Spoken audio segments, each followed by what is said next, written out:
शेर, चूहा और बिल्ली। बहुत समय पहले की बात है। एक शेर पर्वत की गुफा में निवास करता था। प्रतिदिन वह शिकार हेतु वन में जाता और वापस गुफा में आकर विश्राम किया करता था। एक दिन कहीं से एक चूहा उस गुफा में आ गया और बिल बनाकर रहने लगा।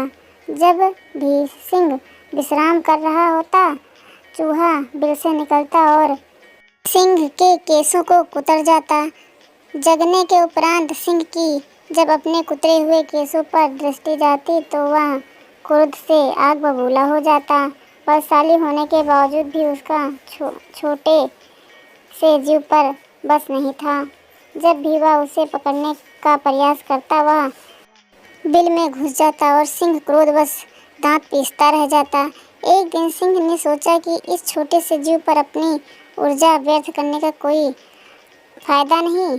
इसके विनाश के लिए इसका ही कोई परम शत्रु लाना चाहिए और वह गांव जाकर बहला फुसलाकर एक बिल्ली ले आया। प्रतिदिन सिंह बिल्ली के लिए ताज़ा मांस लाया करता और प्रेम से उसे खिलाता। बदले में बिल्ली सिंह के विश्राम के लिए चौकसी करती।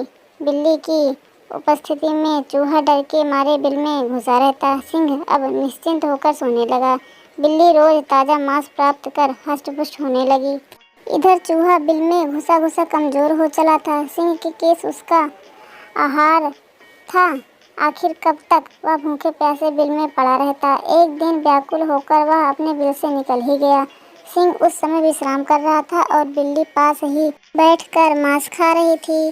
चूहा बिल्ली को चकमा देकर सिंह के पास जाने का प्रयास करने लगा, किंतु बिल्ली उसने चूहे को अपने पंजे में दबोच लिया और मारकर खा गई।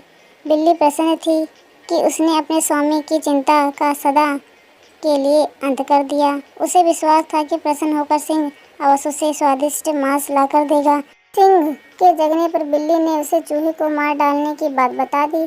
सिंह की परेशानी का कारण समाप्त हो चुका था। वह बड़ा प्रसन्न हुआ, किंतु अब बिल्ली उसके किसी प्रयोजन की नहीं रही थी। उसने उसे भोजन देना बंद कर दिया। बिना भोजन के बिल्ली कमजोर होने लगी। उसे समझ में आ गया कि चूहे को मारकर उसने अपनी उपयोगिता समाप्त कर दी है। अंत में बिल्ली गुफा छोड़कर चली गई। दोस्तों, इस कहानी से हमें यह सीख मिलती है कि प्रयोजन सिद्ध हो जाने के उपरांत पूछ परख समाप्त हो जाती है, इसलिए अपनी उपयोगिता बनाए रखें।